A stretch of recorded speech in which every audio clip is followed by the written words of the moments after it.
Hello everyone. Kabalo ba mo kung unsa ka importante ang role sa Holy Ghost sa atong kinabuhi karong panahon na? No, kung makita nato sa atong palibot daghan jud kayo mga temptations, no?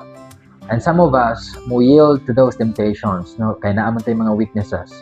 So na ako ganahan nga basahon na quotation coming from President Russell M. Nelson. Ingon niya, quote, "In the coming days, it will not be possible to survive spiritually without the guiding, directing, comforting, and constant influence of the Holy Ghost."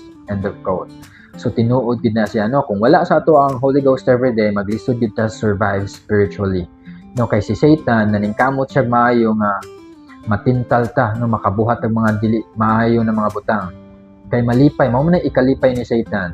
No, so hopefully kita mismo sa atong kaugalingon maningkamot ta na kana ganing worthy ta sa companionship sa Holy Ghost, because there are many things or many times sa akong kinabuhi where kabalo ko nga I was guided by the Holy Ghost.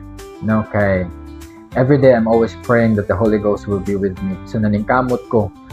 And then there are times in my life na makaingon jud ko na nagiyahan jud ko sa Holy Ghost. And I am so grateful, no, ni Heavenly Father and ni Jesus Christ. Kay ilaha kong gigiyahan through the Holy Ghost. Nga makabuhat kog sakto na mga desisyon na sa ako ang work, sa akong family, sa akong calling, no, sa simbahan.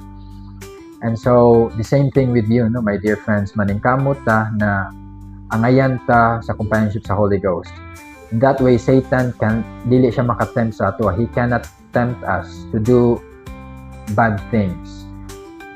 So kato lang, hopefully this week, as we start a brand new day of the week, maningkamot ta to seek the companionship of the Holy Ghost. Kato lang. Daghang kayong salamat sa pagtanaw sa video, and have a great day everyone.